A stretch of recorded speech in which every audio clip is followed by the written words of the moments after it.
నమస్తే, welcome to frankly with Telakapalli. సమకాలీన రాజకీయ అంశాలు, లేటెస్ట్ పొలిటికల్ అప్డేట్స్ అందించడానికి మనతో పాటుగా సీనియర్ సంపాదకులు తెలకపల్లి రవి గారు సిద్ధంగా ఉన్నారు. రవి గారు నమస్తే సార్. నమస్తే వర్మ గారు. సార్, జగన్మోహన్ రెడ్డి గారు విదేశాలకి వెళ్ళాలా?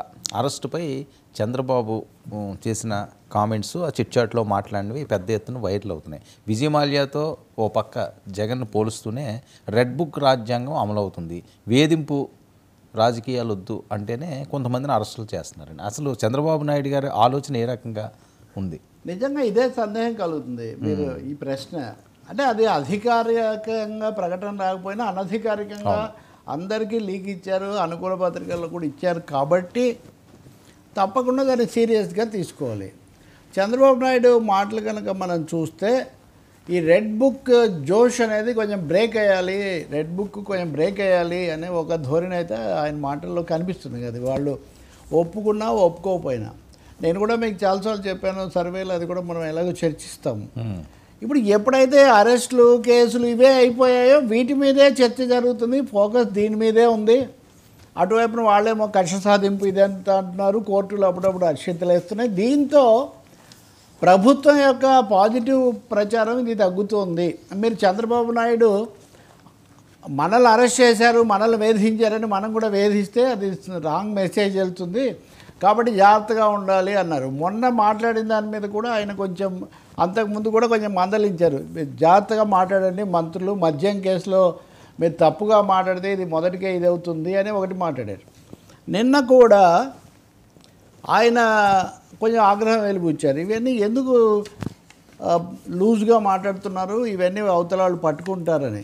పర్టికులర్గా జగన్ ఈ విదేశాలకు వెళ్ళటం అనేది ఎక్కడంటే, ఒక ఆర్థిక నేరస్తుడు అన్నీ తన చుట్టూ పెట్టుకొని అన్ని నేరాలు చేసి కూడా వ్యవస్థలను తిప్పుకుంటున్నాడు చుట్టూ. అంటే ఆర్థిక నేరస్తుడో ఇంకొకడో ఒకసారి ముఖ్యమంత్రి, ఇంకోసారి మాజీ, ఇంకోసారి ప్రతిపక్ష నాయకుడు, అంతకుముందు పార్లమెంట్ సభ్యుడు. అంటే అవతలి పార్టీ వాళ్ళని ఎంత ద్వేషం అనుకున్నా కానీ ఇంకా వాళ్ళు కేవలం బందిపోట్లు, నేరస్తులు, హంతకులు అని తప్ప ఓ పార్టీ రాజకీయ నాయకుడిగా కూడా గుర్తించము అంటే ప్రజలైతే గుర్తించి ఓట్లేశారు మొన్న కూడా 45%. సో ఈ అసహనం కూడా అందులో ఉంది. బట్ అదే కాకుండా విజయ్ మాల్యా లాంటి ఆర్థిక నేరస్తులందరూ విదేశాలకు పారిపోయారు, కానీ ఈయన మటుకు మన దేశంలోనే ఉండి ఇవన్నీ రాజకీయం చేస్తున్నాడు అని. అంటే ఇక్కడ సందేశం ఏంటి అంటే, జగన్మోహన్ రెడ్డి అని విజయ్ మాల్యానో లేదా ఆయన ఎవరు నీరవ్ మోడీనో కాదు, ఇది పాపులర్ పాలిటీషియన్, ఎలక్టెడ్ స్ట్రాంగ్లీ. ఇదంతా ఉంది. ఆయన తప్పొప్పులు మీరే అన్నట్టుగా చట్టరీత్యా శిక్షించడానికి మీకు అన్ని అవకాశాలు ఉన్నాయి. మీ దగ్గర రెడ్ బుక్, ఆ బుక్, చాలా బుక్కులు కూడా ఉన్నాయి. అటువంటిప్పుడు అది చేసే బదులు దీన్నే చెప్తున్నందువల్ల ఉపయోగం లేదు. కానీ ఇది శృతి మించుతుంది అన్న ఆలోచన అనండి, కాషన్ చంద్రబాబు నాయుడు ఇచ్చారనేది మనకు స్పష్టంగా అర్థమవుతుంది. మీరు వన్ సైడెడ్గా ఇలాగే చేసుకుంటూ పోతే ఇదవుతుంది. రెండవది, అంతకుముందు మంత్రులు జాగ్రత్తగా మాట్లాడాలని చెప్పినప్పుడైనా ఇప్పుడైనా పకడ్బందీగా ఆధారాలతో సహా మనము బోనెక్కించాలి తప్ప రాజకీయమైన కక్షతోనో లేకపోతే ఇంకో దానికోసమో చేస్తే మటుకు ఇబ్బందుల్లో పడతాము, వద్దు అని.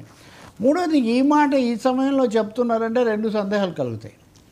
ఒకటి, మీరు చాలాసార్లు హెడ్డింగ్లు పెట్టారు, జగన్ అరెస్ట్ ఖాయం, ఇంకా సిద్ధం అయిపోయింది, ఇప్పుడప్పుడు ముహూర్తం వెయిటింగ్, ఇదంతా అంత అర్జెంట్ ఏం లేదని చెప్తున్నారు చంద్రబాబు నాయుడు. వెంటనే అతన్ని ఫిక్స్ చేయండి, లేదా ఫిక్స్ చేయడానికి చర్యలు తీసుకోమని ఆదేశించారు, అలా లేదు. ఒకవేళ కావాలని కౌంటర్ మెసేజ్ ఇచ్చుంటే అది మనకు అర్థమవుతుంది కొద్ది రోజుల్లో. కానీ ఇలా చంద్రబాబు నాయుడు అనడానికి వెనుక రాజకీయ నేపథ్యం ఏమైనా ఉందా? కేంద్రం ఆయన ఏమన్నా కొంచెం వెనక్కులు అవుతుందా? ఇప్పుడు కేంద్రం కూడా మీరు చూస్తే పాకిస్తానీ ఘటనలు, వీటి మీద బయటకు వచ్చిన విషయాలు, పార్లమెంట్ పెట్టాలని ప్రతిపక్షాలు అంటే బీజేపీ వ్యతిరేక పక్షాలు కొంచెం కూడగట్టుకుంటున్న తీరు, బీహార్ ఎన్నికలు, వీటన్నిటి రీత్యా ఆంధ్రప్రదేశ్లో మళ్ళీ ఒక పొలిటికల్ ఎక్స్ప్లోజన్ వద్దని వాళ్ళు ఏమైనా ఒక సలహా ఇచ్చారా? ఒక బ్రేక్ అయితే చంద్రబాబు ఒక పొలిటికల్ బ్రేక్ వేస్తున్నట్టయితే తప్పకుండా కనిపిస్తుంది. లేకపోతే ఆయన రెడ్ బుక్ బాగా పనిచేస్తుందని, అందరూ దొరికిపోయారని, వీటి మీద ఉత్సాహంతో ఇంకా మరిన్ని చర్యలు తీసుకోవాలని చెప్పుండేవాళ్ళు. అలా కాకుండా జాగ్రత్తగా మాట్లాడండి, జాగ్రత్తగా ఫిక్స్ చేయండి, జాగ్రత్తగా అడుగులు వేయండి.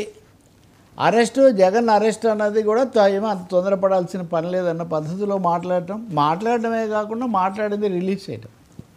సో ఈ సెండింగ్ క్లియర్ పొలిటికల్ సిగ్నల్ అని అనిపిస్తుంది. సరే ఓకే, ఈ వెర్షన్ ఈ రకంగా ఉంటే ఇందులో పవన్ కళ్యాణ్ గారి పాత్ర కానీ జనసేన పాత్ర కానీ లేదా ఏది ఈ అంశంలో జగన్ కోసం మాట్లాడే అంశం అది కూడా ఉంది.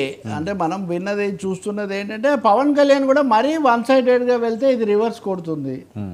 ఎందుకంటే అంతకుముందు కూడా పవన్ కళ్యాణ్ జగన్ ఆయన పరిపాలన నిరంకుశ పద్ధతులు తప్పులు వీటి మీద తీవ్రంగా మాట్లాడేవాళ్ళు, కానీ అరెస్ట్ చేసేస్తాము జైల్లో పడేస్తాము అంటే కక్ష సాధింపు రాజకీయాలు వద్దు అన్నది జనసేన యొక్క ప్రధానమైన ప్రచారంగా జరిగితే, అంటే 1-to-1గా జగన్ను సవాల్ చేస్తూ పవన్ కళ్యాణ్ మాట్లాడారు, కానీ పొలిటికల్గా మాట్లాడారు ఎక్కువగా. అవును, కొంచెం వీళ్ళు మాట్లాడిన దానికి వాళ్ళు మాట్లాడిన దానికి తేడా ఉంది.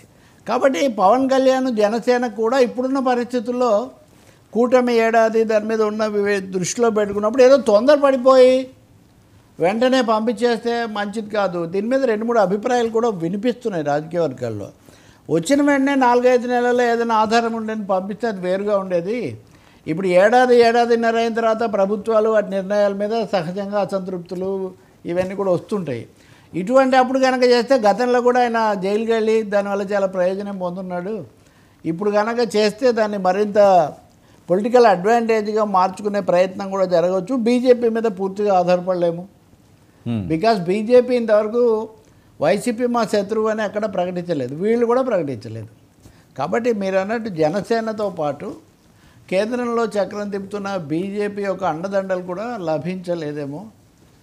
ఇంకోటి నన్ను అరెస్ట్ చేశారు కాబట్టి నేను ఆయన అరెస్ట్ చేశాననేది సింపుల్గా జనం అనుకుంటారేమో అనేది కూడా చంద్రబాబు కొంచెం అది కూడా ఉన్నట్టుంది. So he made his opinions open అంతే, ఇంకా అది లేకపోతే అలా చెప్పక్కర్లేదు. సరే, హోంశాఖపై అప్పుడు పవన్ ఇప్పుడు బాబు, ఇది కూడా అండి, ఇది కూడా దీని రిలేటెడ్ మీరు అన్నట్టు. నేను ఇందాక అదొకటి అలా అటు పెట్టాను. చంద్రబాబు అన్నీ అంటూ తుని కేసులు రద్దు చేయాలని ఎవరు నిర్ణయం తీసుకొస్తారు, కేసుల మీద పునర్విచారణ చేయాలి, మళ్ళీ కోర్టుకు అప్పీల్ చేయాలని ఎవరు నిర్ణయించారు, ఆ జీవో ఎవరిచ్చారు, తప్పు చేసి పొరపాటు దిద్దుకోవడం కంటే ముందే జాగ్రత్తగా ఉండడం చాలా మంచిది కదా అంటే హోంశాఖ అనేది ఇక్కడ గుర్తుపెట్టుకోవాలి. పవన్ కళ్యాణ్ ఇంతకుముందు పిఠాపురంలో అసంతృప్తి వెలిబుచ్చింది హోంశాఖ మీద. నేనే కనుక హోంశాఖ మంత్రిని అయితే ఇలా జరిగి ఉండదని చెప్పి ఆయన అప్పుడు అన్నాడు. తిరుపతిలో తొక్కిసలాట జరిగినప్పుడు కూడా హోంశాఖ మీద ఆయన అసంతృప్తి వెలిబుచ్చారు. అలాగే బాలికలు మహిళల మీద అత్యాచారాలు జరిగినప్పుడు కూడా ఆయన స్పందన కొంచెం తీవ్రంగానే ఉంది. మొన్న కూడా ఉత్తరాంధ్రలో తర్వాత ఇక్కడ కడపలో జరిగినప్పుడు ఎంతైనా మేము అరికట్టలేకపోతున్నాము ఇటువంటి వాటిని, దీన్ని నేను చాలా బాధపడుతున్నాననే ఒక మాట కూడా ఆయన వాడారు. కాబట్టి హోంశాఖకు సంబంధించి పవన్ కళ్యాణ్ జనసేన అసంతృప్తి చాలాసార్లు వ్యక్తమైంది. చంద్రబాబు నాయుడు కూడా నిన్న ఇప్పుడు ఇది హోంశాఖ నుంచి వచ్చింది ఉత్తర్వు, మనం చూసాం కదా. ఎట్లా ఒకవేళ నిజంగా మీరు ఏదైనా చేస్తుంటే కోర్టులో చేయాలి, అది చేయలేదు, బయటికి పెట్టారు, ఇదంతా ఎందుకు జరిగింది కాబట్టి అడుసు తొక్కనేలా కాలు కడగనేలా అని